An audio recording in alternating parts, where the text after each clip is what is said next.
इस वीडियो में आज हम वो प्रोसीजर देखेंगे जिसमें हमें इनकम टैक्स रिटर्न वेरीफाई करते समय आधार ओटीपी रिसीव ना हो पाता हो या फिर हमारा पैन या आधार लिंक ना हो।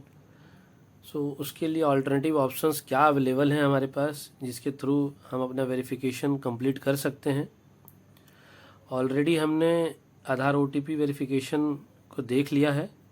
इसके अलावा फिज़िकल एक्नॉलेजमेंट रिसिप्ट सबमिशन के प्रोसीजर्स को भी जान लिए थे, जिसमें कि हमें पता चला था कि हमें बेंगलोर के हमारे सीपीसी एड्रेस पे हमको अपने रिसिप्ट को साइन करके स्पीड पोस्ट करना होता है। आज हम देखने वाले हैं और कौन कौन से ऑप्शंस अवेलेबल हैं जिसके थ्रू हम ये कर सकते हैं। उसके लिए आपको इनकम टैक्स पोर्टल पे आने के बाद लॉगिन क्रेडेंशियल के थ्रू पहले आपको अपना प्रोफाइल में लॉगिन करना होगा, जो कि अपना यूज़र आईडी, अपना पैन नंबर या आधार नंबर यूज़ करके भी आप कर सकते हैं। आधार पैन लिंक है तो आधार नंबर को भी यूज़ किया जा सकता है, अदरवाइज़ पैन नंबर को ही आपको कंटिन्यू करना होगा। कंटिन्यू करने के बाद अपने क्रेडेंशियल्स जो पासवर्ड होते हैं उसे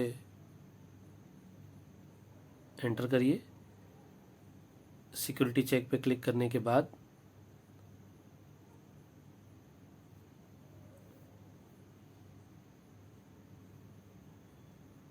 यहाँ डैशबोर्ड लॉगिन होने के बाद आपको दिख जाएगा आपका रिटर्न फाइल हुआ है असेसमेंट ईयर 23-24 का। 30 जुलाई 23 को आपने रिटर्न फाइल किया हुआ है और रिटर्न वेरीफाइड ऑन में कोई डेट आपको रिफ्लेक्ट नहीं हो रहा है। इसका मतलब रिटर्न वेरिफिकेशन जो है वो अभी कंप्लीट नहीं हुआ है, जिसको कि आज हम जो हमारे अदर मोड हैं जिसके थ्रू आप अपना रिटर्न वेरीफाई कर सकते हैं उसी को देखने वाले हैं। व्यू फाइल में इस चीज़ को एक बार कंफर्मेशन आपको दिखा सकते हैं, जहाँ पे आपको पेंडिंग फॉर ई वेरिफिकेशन अभी भी उसमें शो कर रहा है। रिटर्न फाइल होने के बाद उसको वेरिफिकेशन विद इन 30 डेज़ में हमें करना होता है एंड उसके बाद ही आपका रिटर्न प्रोसेसिंग में आगे बढ़ पाता है, जो कि लास्ट ईयर हमारा रिटर्न फाइल भी हुआ, ई वेरीफाई भी हुआ है एंड आफ्टर दैट उसको रिटर्न प्रोसेस्ड भी हो चुका है। इसके लिए आपको ई फाइल में आना पड़ेगा और ई फाइल में इनकम टैक्स रिटर्न टैब के साथ आप अपना यहाँ ई वेरीफाई रिटर्न का ऑप्शन आपको दिख रहा होगा। ई वेरीफाई रिटर्न करिए एंड उसके बाद असेसमेंट ईयर आपका यहाँ शो होने लगेगा, जिसका ई वेरिफिकेशन अभी भी पेंडिंग है। यहाँ पे आप ई वेरीफाई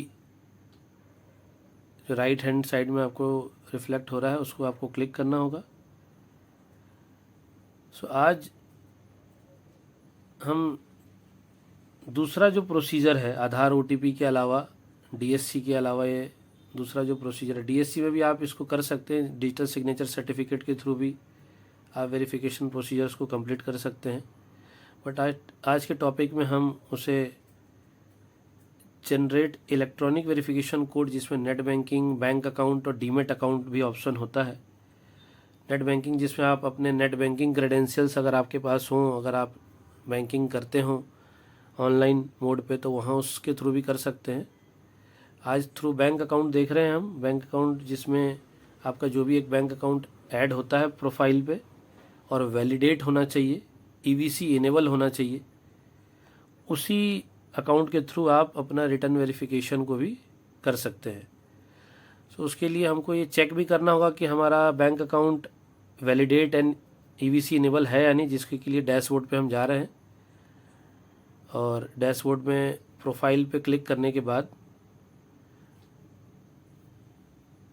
यहाँ पे आपको अपना बैंक अकाउंट सेलेक्ट करना होगा, माई बैंक अकाउंट को।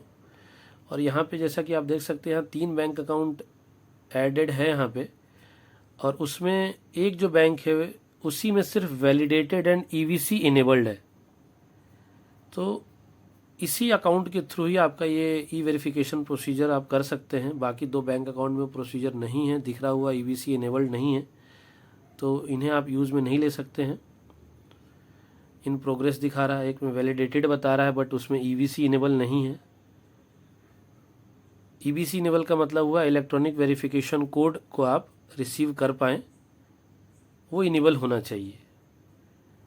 सो अभी फिर से हम उसी ई फाइल टैब में अपना ई वेरीफाई रिटर्न को आगे बढ़ा रहे हैं, जिसमें कि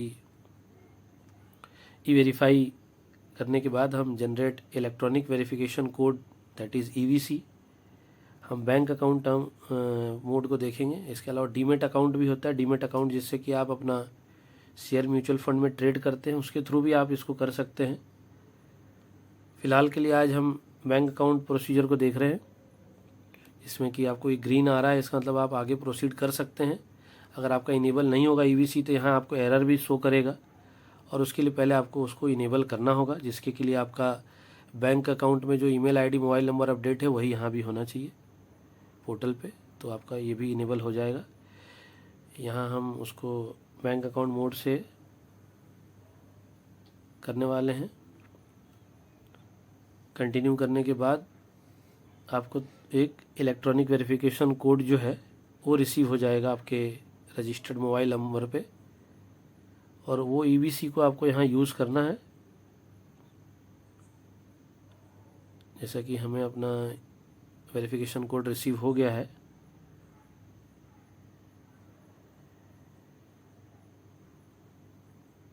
यहाँ इलेक्ट्रॉनिक वेरिफिकेशन कोड एंटर करने के बाद आपको ई वेरीफाई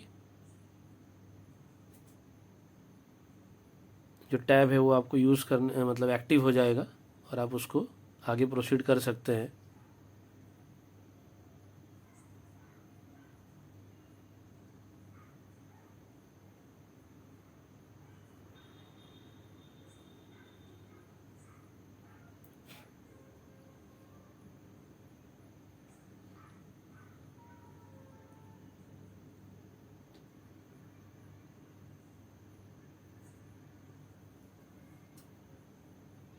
यहाँ ई वेरीफाई पे अब आपको क्लिक करना होगा।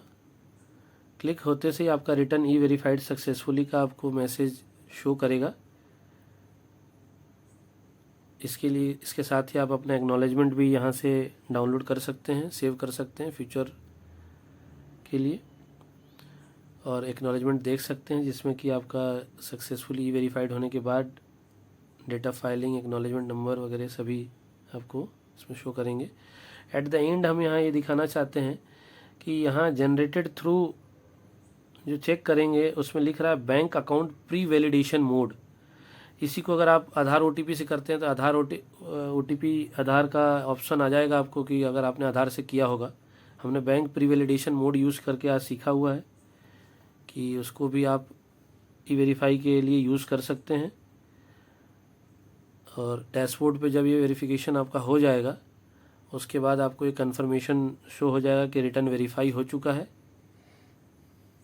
इसका कि हमने अभी फ़िलहाल आपके सामने ये रिटर्न वेरिफिकेशन प्रोसीजर को वाया EVC मोड हमने देखा हुआ है, और व्यू फाइल में भी इसको कन्फर्मेशन के लिए आप देख सकते हैं। और आपका ये सक्सेसफुली वेरिफिकेशन हो चुका है, और आपका रिटर्न यहाँ पे अब आगे प्रोसेसिंग में जाने के लिए आगे बढ़ सकता है। अदरवाइज़ ये विदिन 30 डेज़ में नहीं हुआ होता तो ये इनवैलिड काउंट कर लिया जाता है।